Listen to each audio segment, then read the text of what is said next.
Good evening, ladies and gentlemen. This is Harold Belcher, and the news. In the news tonight, the president's trip to Moscow. By satellite, we take you now to Moscow Airport and newsman Rand Enter.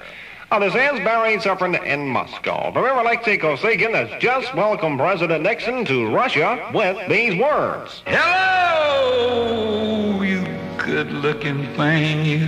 To which Mr. Nixon has responded.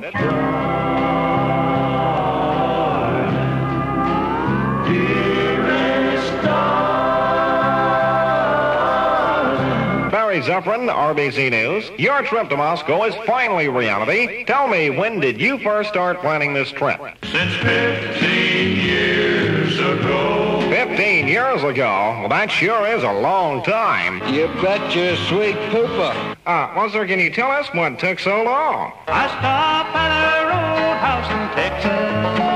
Mr. Kosygin, can you tell us what was your reaction when you heard that President Nixon was going to mine Haiphong Harbor? What am I gonna do?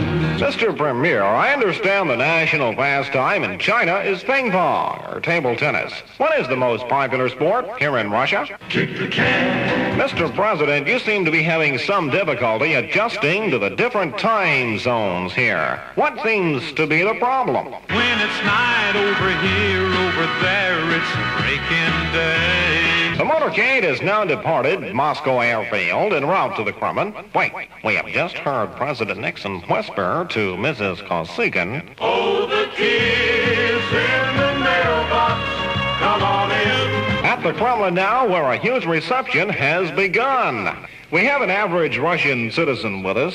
Sir, can you tell me what you think of Premier Kosygin? We're all just children at his feet.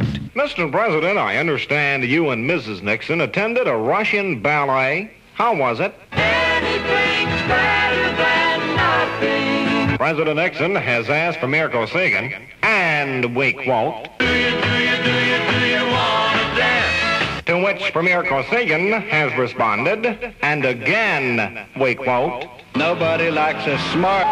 excuse me, gentlemen, but you see... That's what happens when two worlds collide. Mr. President, can you tell us what might happen if you and Premier Kosygin cannot agree on arms limitations? Would you want the world to end? Well, Mr. President, could you say then that there will be complete harmony between the U.S. and Russia in, say, 2 or 3 years? Maybe it's gonna take a little bit longer. Well, the historic trip has ended, and as President Nixon, his face tear-stained, embraces Premier Kosygin, we can hear the president say, It's over, our love affair. and that's it from here. Gentlemen, do you have a final word for our listeners? Ain't nothing shaking but the lid on the tree.